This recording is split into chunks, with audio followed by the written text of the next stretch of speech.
여러분, 큰일 났습니다. 모두 비명을 질렀습니다.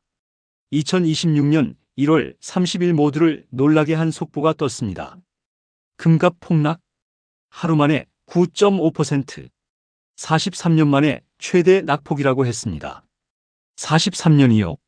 1983년 이후로 한 번도 없었던 일이 벌어진 겁니다.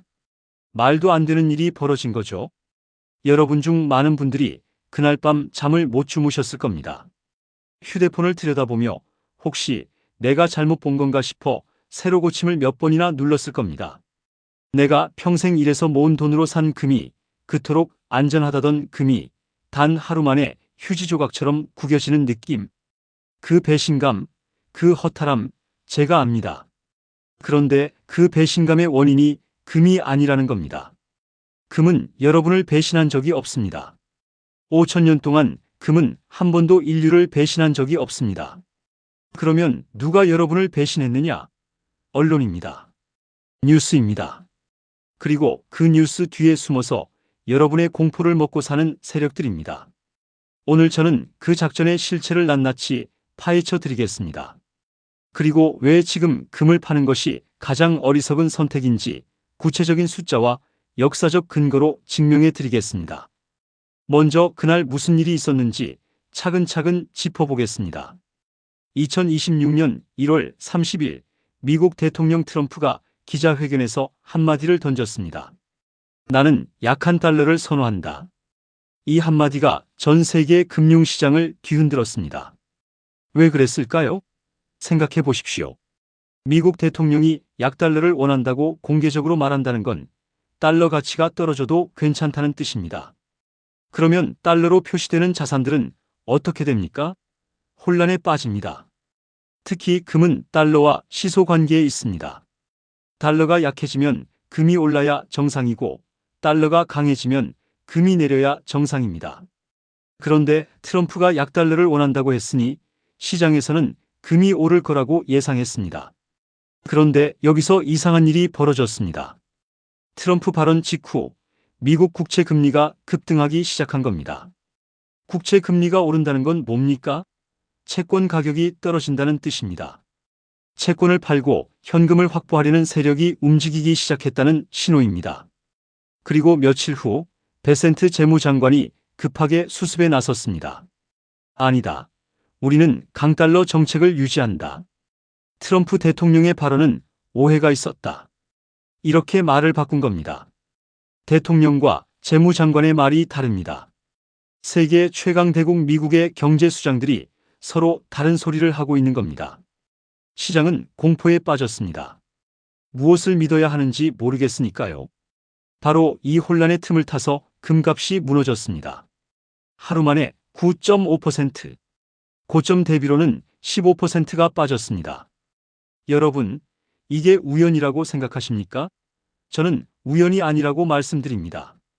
이건 철저하게 계획된 작전입니다. 영어로 위크 핸즈 클리닝이라고 합니다. 우리말로 번역하면 개미 털기입니다. 약한 손, 즉 버틸 여력이 없는 개인 투자자들을 공포에 떨게 만들어서 손절하게 하고 그 떨어진 가격의 세력들이 싹쓸이하는 겁니다. 이 작전은 역사상 수없이 반복되어 왔습니다. 1974년에도, 2008년에도, 2020년에도, 그리고 2026년 지금 다시 한번 같은 작전이 진행되고 있는 겁니다. 제가 한 사람을 소개해 드리겠습니다. 물론 실제 이름은 아닙니다만 제가 만난 분들의 이야기를 종합해서 만든 인물입니다. 박 선생님이라고 부르겠습니다. 박 선생님은 올해 67살입니다. 은퇴하신 지 5년 됐고 40년 넘게 중학교에서 수학을 가르치셨습니다. 평생 성실하게 사셨습니다. 술도 안 하시고 도박도 안 하시고 딱 한 가지 원칙만 지키며 사셨습니다. 남에게 손 안 벌리고 내 힘으로 살자. 이 원칙 하나로 퇴직금 모으시고 연금 챙기시고 작은 아파트 하나 장만하셨습니다. 그리고 남은 돈으로 2024년부터 금을 사기 시작하셨습니다. 주변에서 그러더랍니다. 금은 절대 안전하다고. 전쟁이 나도 경제 위기가 와도 금만큼은 가치가 유지된다고. 박 선생님도 그 말을 믿으셨습니다. 실제로 역사가 그렇게 증명해 왔으니까요. 2025년까지는 괜찮았습니다. 금값이 조금씩 올랐고 박 선생님은 뿌듯해 하셨습니다. 이거 진작 살 걸 하시면서요. 그런데 2026년 1월 30일이 문제였습니다. 그날 저녁 박 선생님은 여느 때처럼 뉴스를 보고 계셨습니다. 갑자기 속보가 뜨더니 금값 폭락이라는 자막이 화면을 가득 채웠습니다. 심장이 철렁 내려앉았답니다. 휴대폰으로 금 계좌 앱을 열어봤더니 빨간 숫자가 가득했습니다. 마이너스 9.5%. 하루 만에 수백만 원이 증발한 겁니다.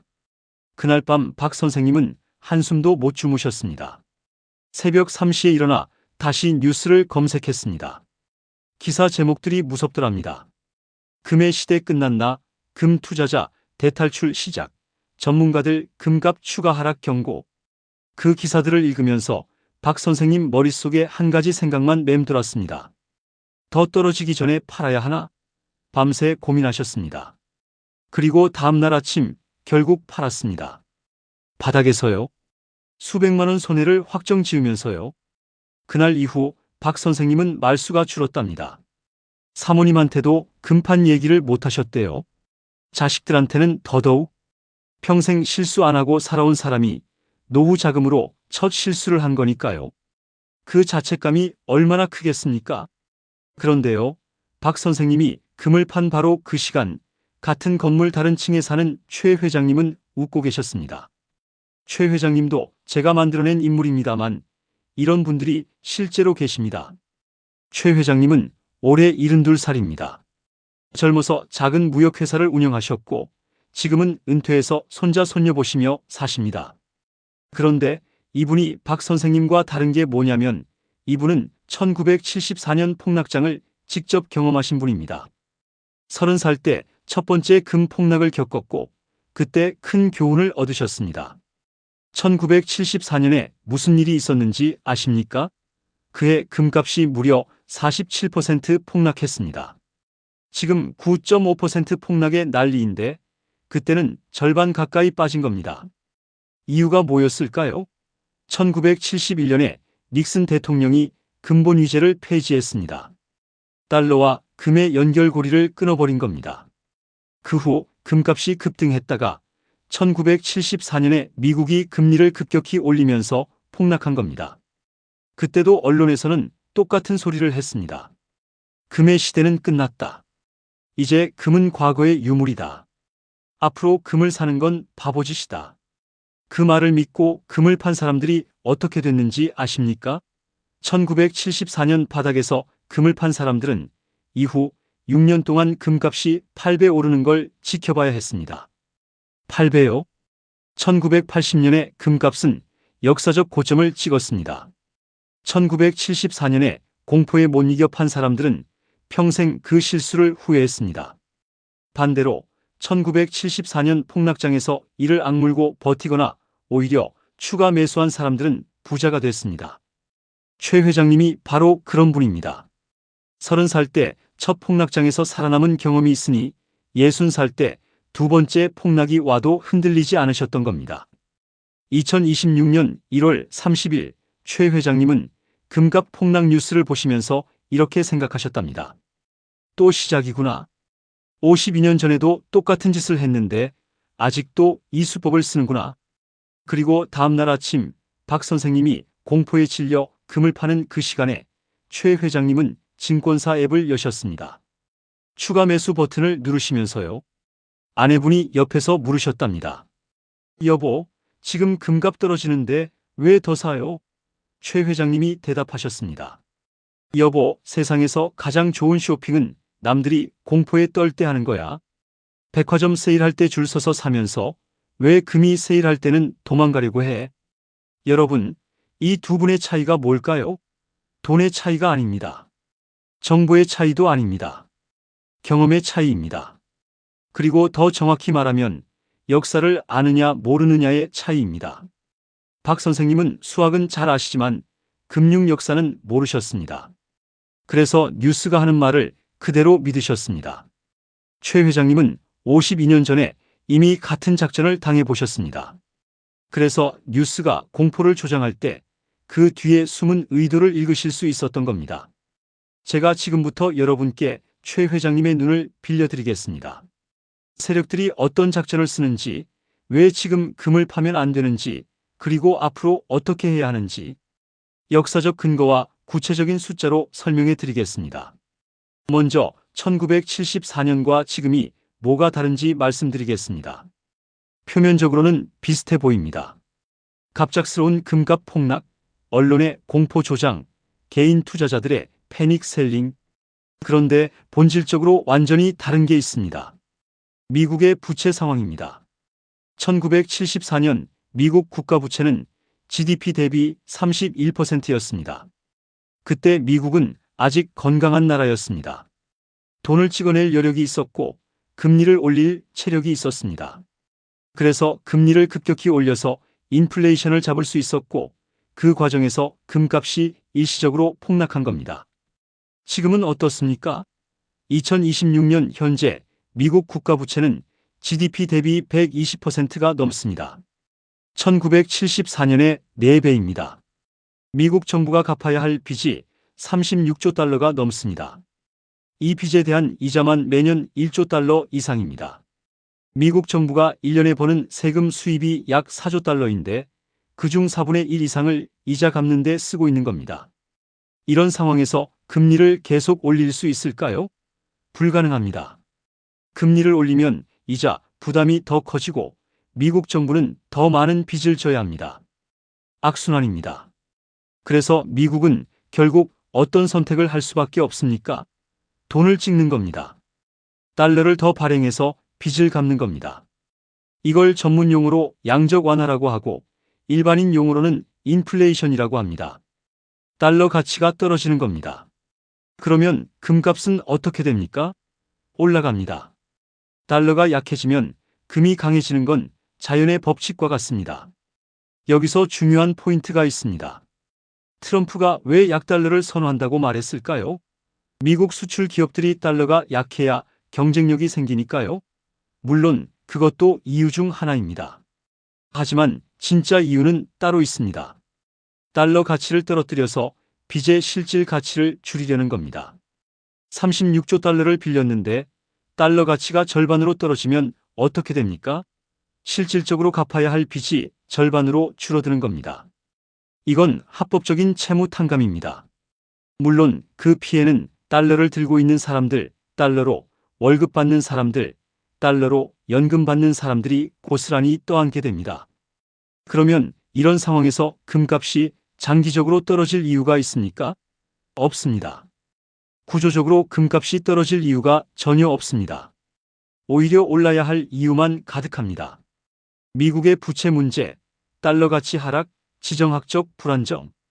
이 세 가지 요인 중 단 하나도 해결된 게 없습니다.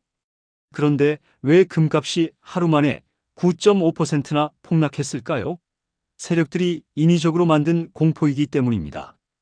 어떻게 그게 가능하냐고요? 설명해 드리겠습니다. 금시장에는 실물금 시장과 선물금 시장이 있습니다. 실물금 시장은 말 그대로 진짜 금을 사고 파는 시장입니다. 금반지, 금괴, 골드바 이런 것들이요. 그런데 선물금 시장은 다릅니다. 종이에 적힌 금, 즉 금을 사겠다는 약속을 거래하는 시장입니다. 문제는 이 선물 시장의 규모가 실물 시장의 100배가 넘는다는 겁니다. 실제로 존재하는 금보다 종이 위의 금이 100배 이상 많은 겁니다. 이 선물 시장에서 대형 기관들이 공매도를 칩니다. 금을 빌려서 팔고 나중에 더 싼 값에 사서 갚는 거래입니다. 이걸 대규모로 하면 금값이 인위적으로 떨어집니다. 그리고 금값이 떨어지면 개인 투자자들이 공포에 빠져서 진짜 금을 팝니다. 그러면 금값이 더 떨어집니다. 악순환이 시작되는 겁니다. 세력들은 이 악순환을 이용해서 바닥에서 실물금을 쓸어 담습니다. 그리고 공매도 포지션을 청산하면서 엄청난 수익을 챙깁니다. 2026년 1월 30일에 일어난 일이 정확히 이겁니다. 트럼프의 발언을 빌미로 시장에 공포를 조성하고 선물 시장에서 대규모 공매도를 쳐서 금값을 폭락시킨 겁니다. 그리고 공포에 질린 개인 투자자들, 특히 빚내서 금을 산 사람들이 손절하면서 금값이 더 떨어졌습니다. 마진콜이라고 하죠. 레버리지 투자한 사람들이 강제로 청산당하는 겁니다. 이 사람들이 바로 위크 핸즈, 약한 손입니다. 세력들은 이 약한 손들을 털어내기 위해 43년 만에 대폭락이라는 공포를 연출한 겁니다. 여러분, 제가 지금 음모론을 말씀드리는 게 아닙니다. 이건 금융시장에서 수십 년간 반복되어 온 현실입니다. 2013년에 금값이 하루 만에 9% 폭락했을 때도 같은 일이 벌어졌습니다. 그때도 언론은 금의 시대가 끝났다고 떠들었고, 개인들은 공포에 팔았고, 세력들은 바닥에서 쓸어 담았습니다. 그리고 그 후 금값은 어떻게 됐습니까? 2020년에 사상 최고가를 경신했습니다. 2013년에 공포에 판 사람들은 7년간 2배 이상 오르는 걸 지켜봐야 했습니다. 지금 상황도 똑같습니다. 아니, 더 심합니다. 2013년보다 지금이 금값이 오를 구조적 이유가 훨씬 많습니다. 미국 부채는 2013년 17조 달러에서 2026년 36조 달러로 2배 이상 늘었습니다. 지정학적 불안정도 훨씬 심각합니다. 러시아 마이너스 우크라이나 전쟁, 중동 분쟁, 미중 갈등, 세계 곳곳에서 화약 냄새가 납니다. 이런 상황에서 안전자산인 금의 가치가 떨어질 이유가 어디 있습니까? 여기서 한 가지 더 말씀드릴 게 있습니다. 언론과 실제 돈의 흐름이 정반대라는 겁니다. 지난 일주일간 언론이 뭐라고 했는지 아십니까? 금 끝났다. 지금이라도 팔아라. 추가 하락 불가피. 이런 기사가 쏟아졌습니다. 개인 투자자들은 이 기사를 보고 겁에 질려서 금을 팔았습니다. 그런데 같은 기간 동안 기관 투자자들과 중앙은행들은 뭘 했을까요? 금을 샀습니다. 저가 매수에 나선 겁니다. 중국인민은행은 2024년부터 지금까지 금을 쉬지 않고 사들이고 있습니다. 러시아 중앙은행도 마찬가지입니다. 인도, 터키, 폴란드, 싱가포르, 세계 각국의 중앙은행들이 금을 사재기하고 있습니다. 왜 그럴까요? 이 사람들이 바보라서? 아닙니다. 이 사람들은 세계에서 가장 똑똑한 금융 전문가들입니다. 그들은 달러의 미래를 알고 있습니다. 미국이 빚을 갚기 위해 결국 돈을 찍어낼 수밖에 없다는 걸 알고 있습니다. 그래서 달러 대신 금을 모으고 있는 겁니다. 그런데 언론은 왜 개인들에게 금을 팔라고 할까요? 생각해 보십시오. 언론사들은 누구 돈으로 운영됩니까? 광고비입니다. 대기업들, 금융기관들이 내는 광고비로 운영됩니다. 그 금융기관들이 바닥에서 금을 사려면 누군가가 팔아야 합니다. 개인 투자자들이 공포에 질려서 팔아야 기관들이 싼 값에 살 수 있습니다. 언론은 그 역할을 충실히 수행하고 있는 겁니다. 여러분의 금을 싼 값에 세력들에게 넘겨주는 역할 말입니다. 제가 너무 극단적으로 말하는 것 같습니까? 그러면 한 가지만 생각해 보십시오. 워런 버핏이 뭐라고 했는지 아십니까? 남들이 탐욕스러울 때 두려워하고 남들이 두려워할 때 탐욕스러워라.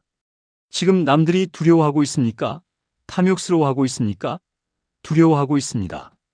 그러면 버핏의 원칙대로라면 지금 뭘 해야 합니까? 탐욕스러워져야 합니다. 즉 사야 합니다. 박 선생님은 이 원칙을 모르셨습니다. 그래서 남들이 두려워할 때 같이 두려워하셨고 바닥에서 파셨습니다. 최 회장님은 이 원칙을 52년 전에 뼈저리게 배우셨습니다. 그래서 남들이 두려워할 때 웃으면서 사셨습니다. 결과는 어떻게 될까요? 몇 달 후 혹은 12년 후에 금값이 다시 오르면 박 선생님은 또 한 번 후회하실 겁니다. 그리고 최 회장님은 또 한 번 수익을 내실 겁니다. 역사는 반복됩니다. 여러분, 제가 지금 무조건 금을 사라고 말씀드리는 게 아닙니다. 무조건적인 조언은 위험합니다. 제가 드리고 싶은 말씀은 지금 파는 것만은 절대 하지 말라는 겁니다. 왜냐고요? 지금 파는 것은 세력들에게 세뱃돈을 주는 것과 같기 때문입니다. 여러분이 공포에 질려서 바닥에서 파는 그 금을 세력들이 웃으면서 받아갑니다. 그리고 금값이 다시 오르면 그 수익은 세력들 주머니로 들어갑니다. 여러분은 손해를 확정 짓고 세력들은 이익을 확정 짓습니다. 이게 말이 됩니까? 그러면 지금 어떻게 해야 하느냐? 구체적으로 말씀드리겠습니다. 첫 번째, 버티십시오. 아무것도 하지 마십시오. 금을 들고 계신 분들, 제발 팔지 마십시오. 지금 파는 것은 가장 바보 같은 선택입니다. 손실은 파는 순간 확정됩니다. 팔지 않으면 아직 손실이 아닙니다. 숫자로 마이너스가 찍혀 있어도 실제로 돈을 잃은 게 아닙니다. 버티면 됩니다. 금은 5,000년간 가치를 유지해온 자산입니다. 몇 달간의 폭락으로 그 본질이 바뀌지 않습니다. 두 번째, 뉴스를 끄십시오. 이게 생각보다 중요합니다. 지금 언론은 여러분의 적입니다. 여러분을 공포에 빠뜨려서 금을 팔게 만드는 게 그들의 역할입니다. 그 역할에 동조하지 마십시오. 뉴스를 보면 볼수록 공포가 커집니다. 공포가 커지면 비이성적인 판단을 하게 됩니다. 비이성적인 판단은 항상 손실로 이어집니다. 며칠간 뉴스를 끄십시오. 금 가격 앱도 끄십시오. 하루에 10번씩 가격 확인하는 습관이 여러분을 가난하게 만듭니다. 세 번째, 여유 자금이 있다면 분할 매수를 고려하십시오. 저는 지금 당장 사라고 말씀드리는 게 아닙니다. 바닥을 예측하는 건 불가능합니다. 지금이 바닥인지 더 떨어질지 아무도 모릅니다. 그래서 분할 매수가 필요한 겁니다. 예를 들어 여유 자금 1,000만 원이 있다면 한 번에 1,000만 원어치 사지 마십시오. 이번 주에 200만 원, 다음 주에 200만 원, 이런 식으로 5번에 나눠서 사십시오. 그러면 평균 매수 단가가 낮아집니다. 바닥을 맞히지 못해도 괜찮습니다. 분할 매수를 하면 바닥 근처에서 살 수 있습니다. 네 번째, 절대 빚내서 사지 마십시오. 이건 정말 중요합니다. 지난 폭락장에서 가장 큰 피해를 본 사람들이 누구인지 아십니까? 레버리지 투자자들입니다. 빚내서 금을 산 사람들입니다. 금값이 10%만 떨어져도 마진콜을 당해서 강제 청산됩니다. 아무리 금의 미래가 밝아도 빚으로 사면 그 미래를 볼 수 없습니다. 중간에 쫓겨나기 때문입니다. 반드시 여유 자금으로만 투자하십시오. 없어져도 당장 생활에 지장 없는 돈으로만 투자하십시오. 다섯 번째, 유자형 반등을 기다리십시오. 금값은 비자로 회복되지 않습니다. 폭락 후 바로 급등하는 경우는 거의 없습니다. 보통 바닥을 다지는 시간이 필요합니다. 이걸 유자형 회복이라고 합니다. 한번 떨어지고 바닥에서 횡보하다가 천천히 올라가는 패턴입니다. 1974년 폭락 후에도 금값이 바로 올라가지 않았습니다. 2년 정도 바닥을 다졌습니다. 그리고 1976년부터 급등하기 시작해서 1980년에 역사적 고점을 찍었습니다. 지금도 마찬가지입니다. 당장 내일 금값이 급등하길 기대하지 마십시오. 몇 달, 어쩌면 12년이 걸릴 수 있습니다. 하지만 그 시간을 버틸 수 있다면 반드시 보상을 받습니다. 여러분, 제가 지금까지 드린 말씀을 정리해 드리겠습니다. 2026년 1월 30일의 금값 폭락은 자연적인 시장 현상이 아닙니다. 세력들의 의도적인 개미 털기 작전입니다. 트럼프의 약달러 발언을 빌미로 시장에 공포를 조성하고 선물 시장에서 대규모 공매도를 쳐서 금값을 인위적으로 떨어뜨린 겁니다. 그 공포에 넘어가서 바닥에서 판 개인 투자자들만 손해를 봤습니다. 기관과 중앙은행들은 오히려 저가 매수의 기회로 삼았습니다. 1974년 폭락장과 비교하면 지금은 금값이 오를 구조적 이유가 훨씬 많습니다. 미국 부채는 GDP 대비 120%를 넘어섰고 지정학적 불안정은 날로 심해지고 있습니다. 달러 가치가 장기적으로 하락할 수밖에 없는 구조입니다. 이런 상황에서 금값이 떨어질 이유가 없습니다. 지금 해야 할 일은 명확합니다. 버티십시오. 팔지 마십시오. 뉴스를 끄십시오. 여유 자금이 있다면 분할 매수를 고려하십시오. 절대 빚내서 사지 마십시오. 그리고 유자형 반등을 기다리십시오. 이것이 52년 동안 2번의 대폭락을 겪고도 살아남은 최 회장님이 가르쳐 주시는 교훈입니다. 여러분, 이 글을 끝까지 들으신 분들께 한 가지 부탁을 드립니다. 주변에 금 때문에 잠 못 이루고 계신 분이 있다면 이 이야기를 전해 주십시오. 아버지, 어머니, 삼촌, 이모, 친구. 공포에 질려서 바닥에서 팔려고 하시는 분이 있다면 잠깐 멈추시라고 말해 주십시오. 역사를 아는 사람은 같은 실수를 반복하지 않습니다. 하지만 역사를 모르는 사람은 같은 실수를 반복할 수밖에 없습니다. 마지막으로 한 가지만 더 말씀드리겠습니다. 박 선생님 이야기로 돌아가 보겠습니다. 박 선생님이 바닥에서 금을 파신 후 어떻게 되셨을까요? 일주일이 지났습니다. 금값이 조금 회복됐습니다. 박 선생님은 그걸 보면서 또 한 번 가슴을 치셨습니다. 그리고 뉴스를 검색하다가 이 글을 발견하셨습니다. 끝까지 읽으셨습니다. 그리고 깨달으셨습니다. 아, 내가 속았구나. 언론에 속았구나. 내가 파는 순간을 기다리고 있던 놈들이 있었구나. 후회만급이었습니다. 하지만 박 선생님은 포기하지 않으셨습니다. 남은 여유 자금으로 다시 분할 매수를 시작하셨습니다. 이번에는 뉴스를 끄고요. 이번에는 공포에 휘둘리지 않고요.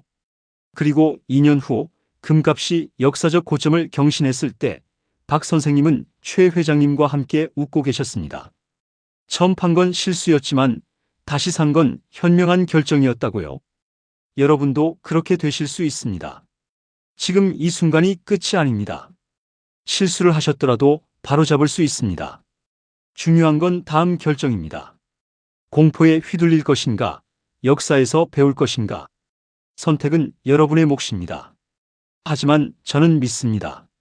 이 글을 끝까지 들으신 분들은 현명한 선택을 하실 거라고요. 금은 5,000년 동안 인류와 함께 해왔습니다.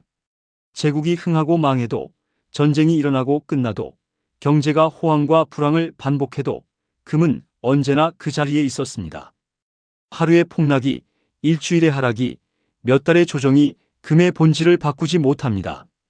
세력들이 아무리 공포를 조장해도 역사를 아는 사람은 흔들리지 않습니다. 여러분의 금반지가, 돌반지가, 노후를 위해 모아둔 금 통장이 지금 비명을 지르고 있다고 느끼실 수 있습니다. 하지만 그건 비명이 아닙니다. 그건 세력들이 여러분을 겁주려고 내는 소리입니다. 그 소리에 귀를 막으십시오. 역사의 목소리에 귀를 기울이십시오. 역사는 말하고 있습니다. 이 폭풍도 지나갈 것이라고. 그리고 폭풍 후에는 언제나 맑은 하늘이 온다고. 버티십시오. 기다리십시오. 그리고 그들이 웃을 때 여러분도 함께 웃으십시오. 단, 이번에는 여러분이 승자가 되어서요.